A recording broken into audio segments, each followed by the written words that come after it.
Hi there, welcome to part 10 of the analysis of my most recent channeling, Rainbow Portal, Silver Ray and the Two Worlds Split, Winter Solstice 2017.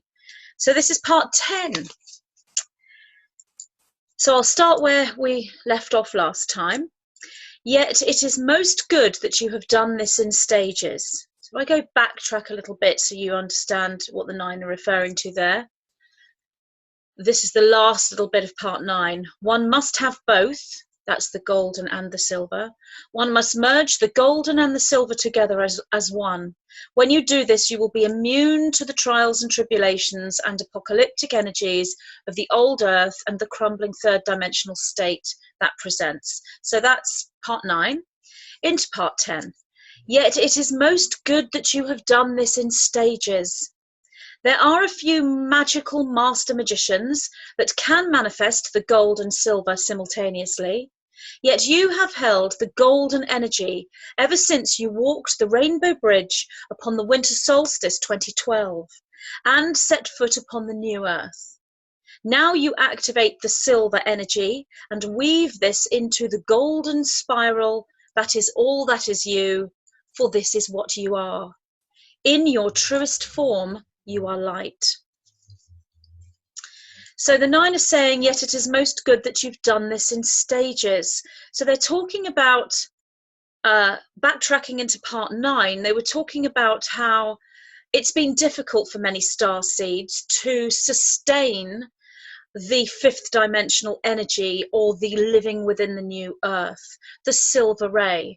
Yet they've activated the golden ray, so they've been in the new earth, they have visited it regularly, they've activated that golden aspect, and whilst the silver aspect may have been activated somewhat, a full activation equals sustainability of fifth dimensional energy in the new earth. And that's been something that has been difficult due to the energetic imbalances between the gold and silver, or the masculine and the feminine. But with this winter solstice activation, we have the feminine energy coming into absolute balance with the masculine energy.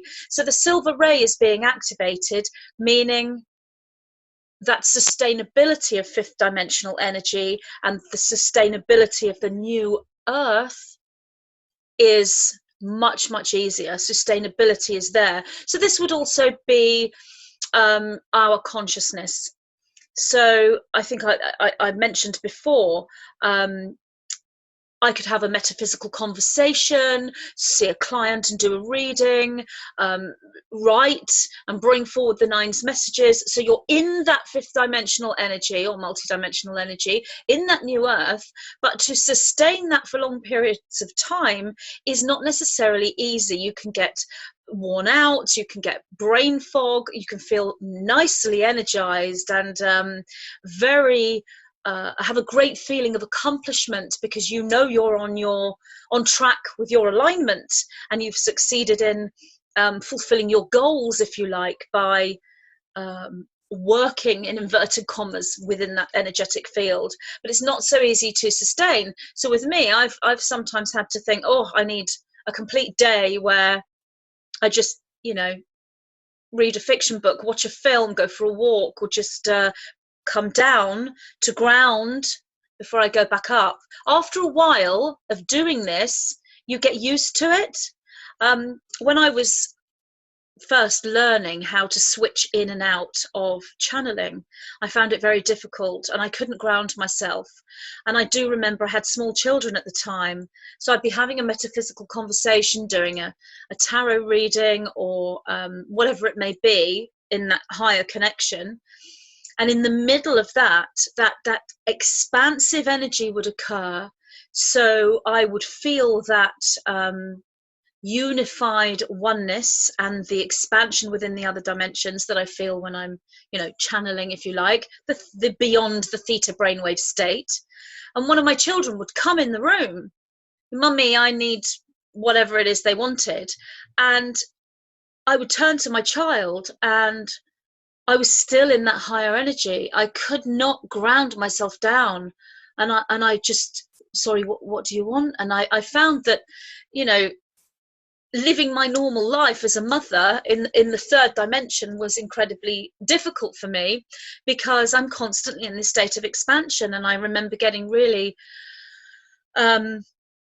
confused about how to merge the two energetic states of consciousness, if you like.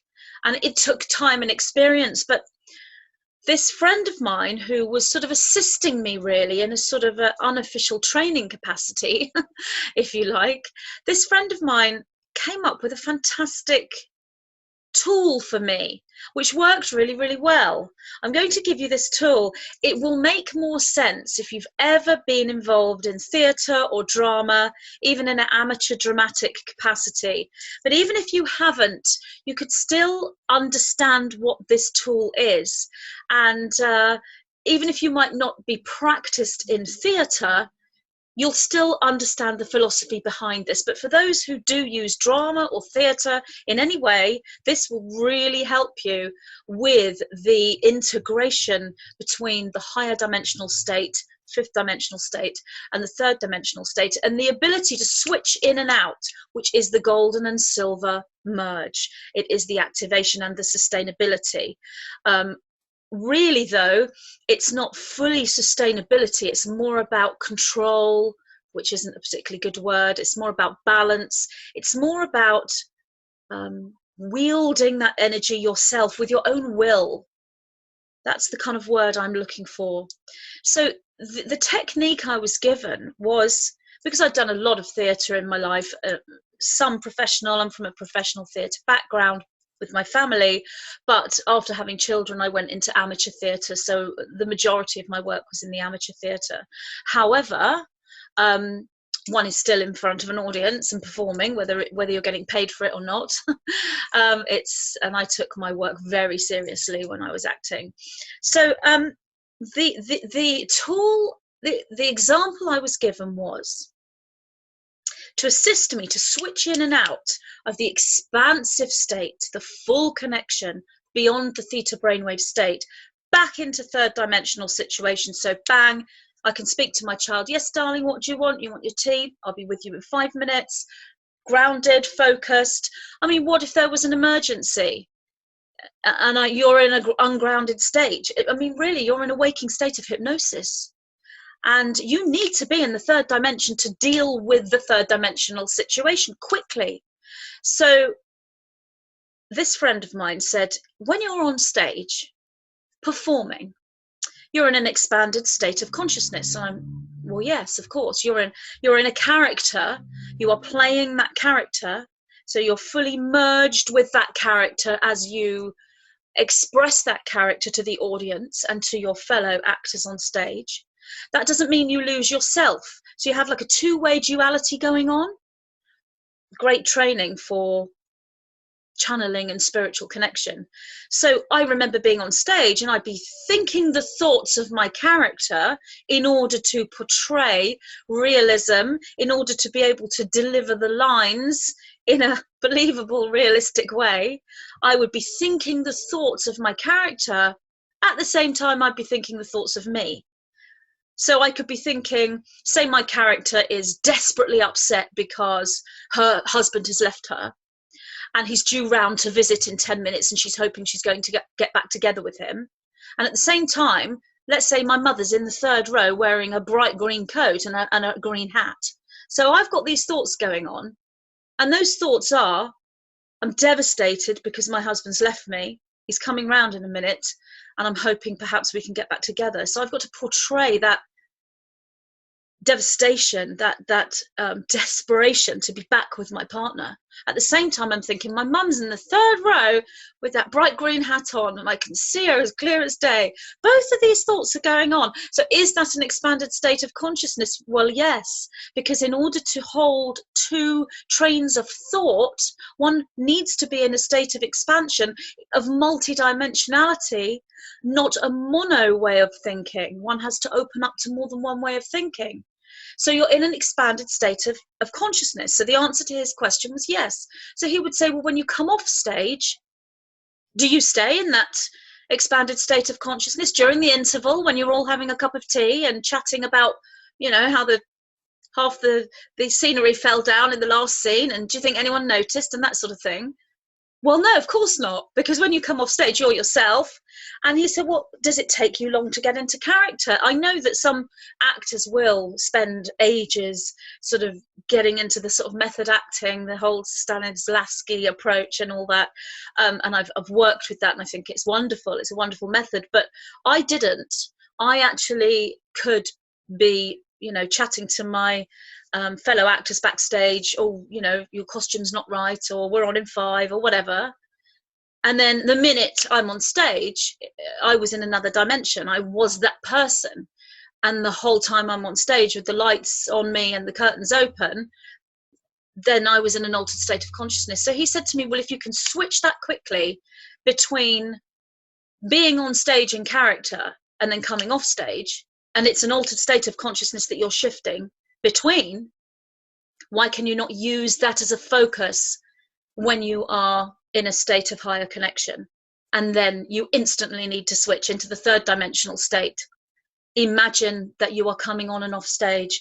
For me personally, that was one of the most helpful tools I could possibly have. And I got it pretty much instantaneously after that, because I would, even though the 5th dimensional connection is a higher vibration, if you like, than being on stage. When you're on stage as an actor, you are in the highest echelons of the 3rd dimension. You are potentially touching the 4th dimension as well, because of the dualism of thought process during your creativity. So you are at the absolute highest point of the 3rd dimension, within the 3rd, 4th dimensional merge point. You wouldn't necessarily be 5th dimensional. Having said that, some actors may well, if they are spiritually aware, may well use the 5th dimensional energy as well. So there are many different processes, all very individual. But for me personally, I hadn't necessarily touched 5th dimensional energy when I was performing as as an actor on stage. I was in the higher echelons of the 3rd and within the 4th, at that merge point, that point of the highest creativity. So when I went into 5th dimensional energy with communication with my spirit guide, white spirit, moving into my connection with the 9, it was a new feeling. And the only thing I could liken it to was being on stage, because it was the nearest thing I'd ever known, but it's still different. It's still a higher vibration. So it wasn't quite as easy to switch out of 5D into 3rd with the click of your fingers like it was to come on and off stage. But what was so lucky for me was I've been practicing, I've been performing on stage since I was 9. So, and I, you know, this sort of channeling came to me as focused channeling in my early 30s, I would imagine, yeah. So I'd had a lot of practice from the age of 9 to switch in and out of states. So I was lucky in that way that I could pick it up quickly. But it is a good tool. If you don't understand what I'm talking about at all, then there are loads of other tools that you can use. Meditation is another one.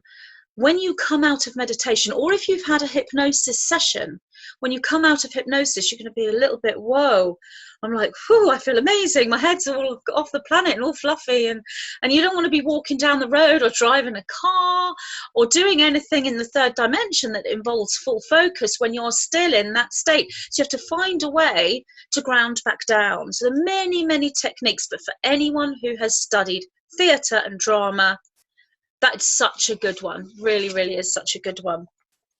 So I haven't even got past the first line here, have I? So yet it is most good you've done this in stages. So the 9 are saying, it's good you haven't done this all together, all in one go. It's good that you've activated the golden energy first and integrated that since sort of 2012 or whereabouts, wherever you are in your development. And now the silver is coming in. There are few magical master magicians that can manifest the gold and silver energy simultaneously. So magical master magicians, who are they? Somebody asked me who the master magicians are. So the master magicians, it's my understanding that these people are individuals who have learned to balance the inner worlds with the outer worlds. They understand the dream world and the waking world. They've balanced the chakra system. They're working with the antimatter and the matter realms. And they've got to a point of, I guess, in inverted commas, advanced spirituality, if you want to use that term, or enlightenment even. Even though enlightenment, advanced spirituality, self-actualization, these are not destinations. They are energetic states of consciousness you move in and out. Same with master magicianhood, if you like. It's a state of consciousness you can move in and out. Now, every starseed is on that path. Every starseed is in the trajectory towards becoming a master magician. And you will be a master magician when you're needed. We're all apprentices. We're all apprentice master magicians. But in certain areas, some of us have reached mastery, and it's kind of like, it's like being a master magician or enlightened or self-actualized or advanced in spirituality. That is not one thing. It's a whole bunch of actions and belief systems within the master magicianhood. There's many. So you might be an apprentice with 1, 2, 3, and 6, but you might be a master in 4 and 5. So there are several streams of mastery within the overall master magician energy. And if you're a starseed, you're on that path. And we're all moving in different stages. So some of us are at mastery at number 8, but not with number 1, 2, and 3. Others are masters in number 1, but not in number 8. We're all developing in our own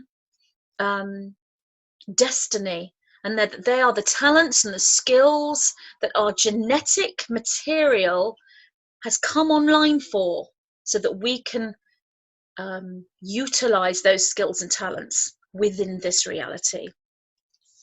So there are a few magical master magicians that can manifest the gold and silver simultaneously. So some have. This is the sustainability of fifth dimensional energy and the golden energy. So the activation and the sustainability, the gold and the silver in simultaneous manifestation. They're few, they're rare.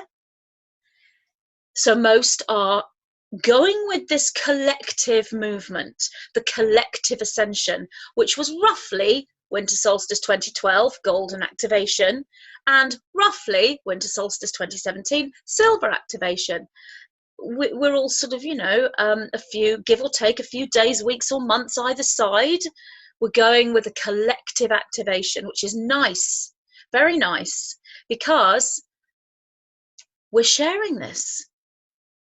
Nice to do this individually as well, but it would have been a lot harder for individuals in previous years to go through an ascension process, because the fabric of reality was not conducive to ascension on a collective level. So it's kind of like swimming with all your clothes on. That's how it would have been for somebody going through an ascension process prior to this raise, going back several 100 years, or even 100 years, or 50 years even, but certainly longer than that. It's like swimming in a swimming pool or in the sea with all your clothes on, fighting against the current, moving against the energy. Now we're all in our bathing suits, aren't we? Because the environment, the fabric, the water is conducive to what we are doing. We are merging with the fabric of reality. When I say environment, I don't necessarily mean the geological environment, although that's ascending as well. I'm talking about the fabric, the matrix fabric, the organic structure, not the superimposed prism planet hologram. I'm talking about the organic structure of reality is now conducive to this ascension process, because there's so many of us. So we're in complete sync with that matrix reality, that field of energy. So we are swimming without any hindrance to that, and it's getting easier and easier to do that.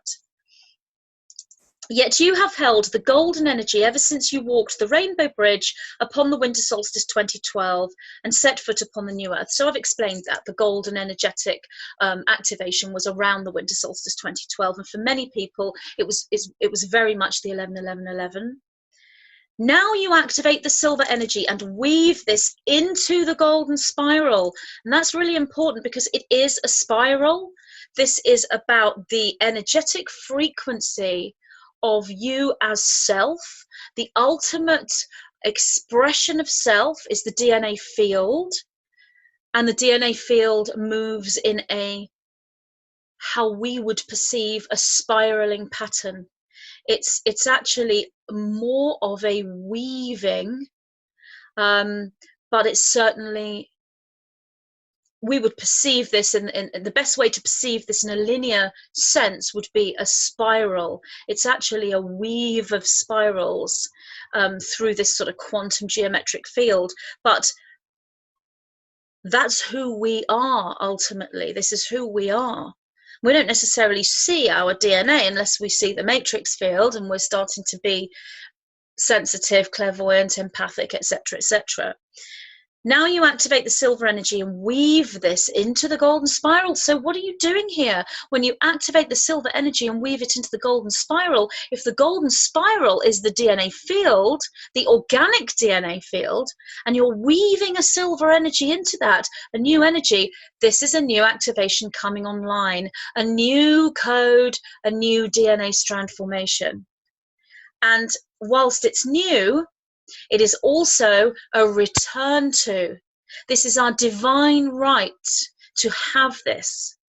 It was taken from us. We willingly gave it up in order to enter into an experiment. It was stolen. It was hidden. We were infiltrated. Whatever metaphor you use, and it's good to look at all of them, because you don't just want to look at infiltration and having it stolen and taken, because then you can go into that victim savior mentality, and we are not victims. We are on one level, on the third dimensional level, can't leave that behind, otherwise we aren't going to get empowered against our perpetrators. But to move into a merge of that philosophy and that truth, we are empowered, and we always have been empowered. And so we are returning to an original code that is not only our divine right, it is divinity itself. We are returning to divinity. Now you activate the silver energy and weave this into the golden spiral that is all that is you.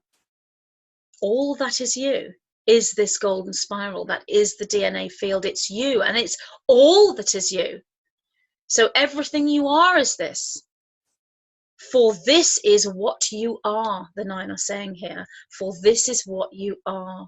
So they're showing us our true self. They can't do it in a way that takes away your free will. Neither can I. So these words that are written here within this transmission, and my interpretation of them will not take away your free will, because if you haven't got to the expansion level of understanding what you truly are, despite my analysis and these words, that's okay, because the activation has taken place.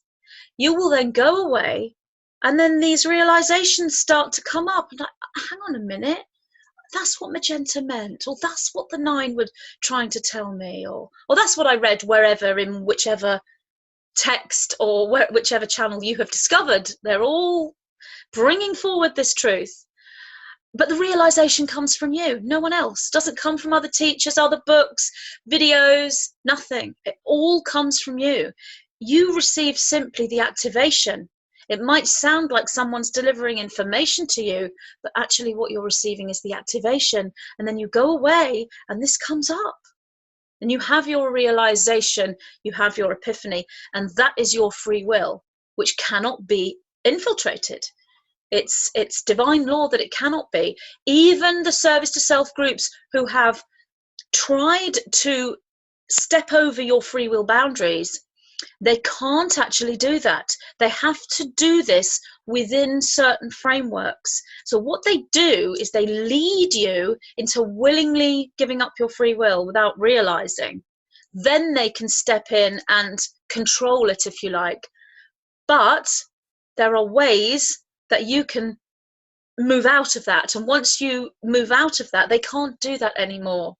They cannot take your free will away. It's simply not possible.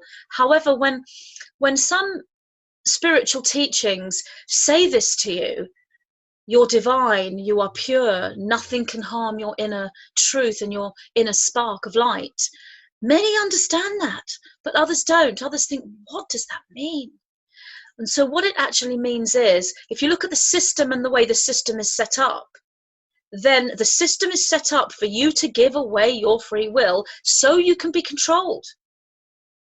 So you've given up your free will without realizing what you're doing. So yes, you are being hoodwinked, you are being misled, but you are not being infiltrated unless you give up your divine right to free will, and then they can step in. It's almost like, or the way they would see it, the way they would justify it, is to say, well, you gave us permission.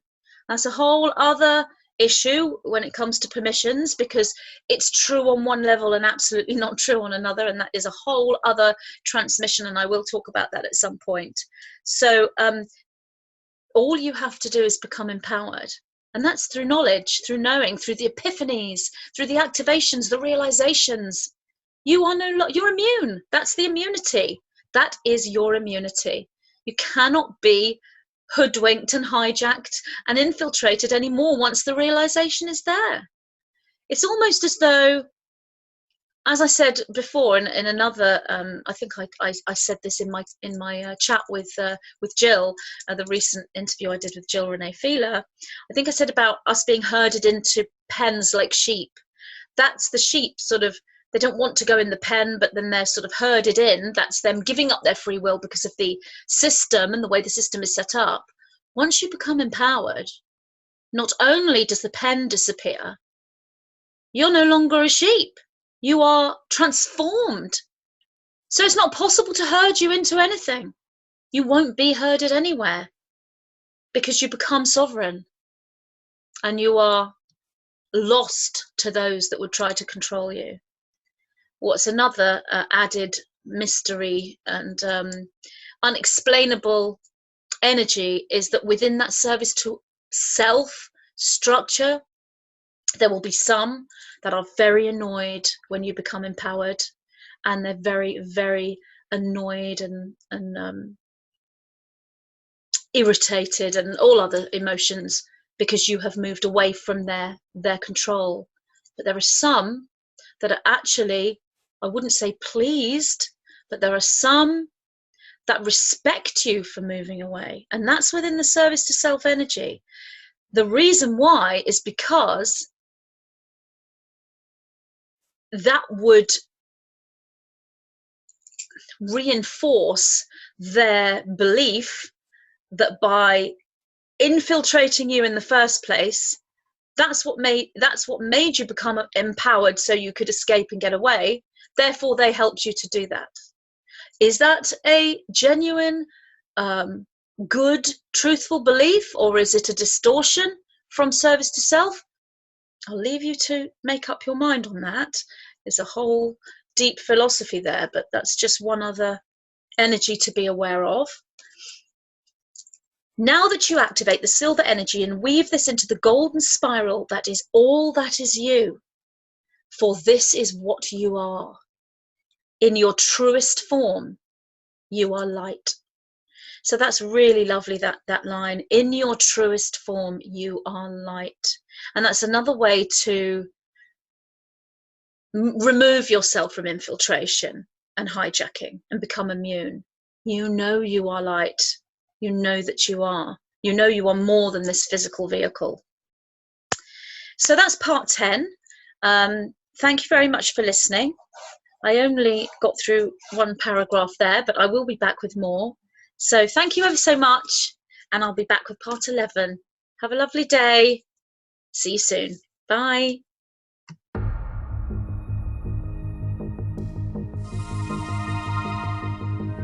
We are now at a time in our planetary evolution known as Ascension.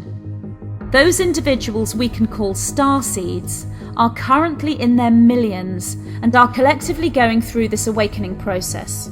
In this book, the 9 bring forward memory triggers designed to act as a catalyst into the awakening process. They present a model of working with the individualized matrix field, known also as the Merkaba, through matrix architecture, Merkaba magic, and the golden triad of Ascension, presenting an in-depth analysis and explanation of the twin flame consciousness and how this relates to the Ascension, as well as providing triggers to the collective memory experience known as Atlantis.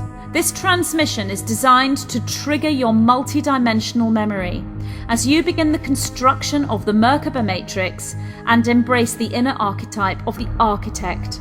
The triggers contained within this material are there to assist you in accessing the codes for the new formation of the original crystalline DNA matrix.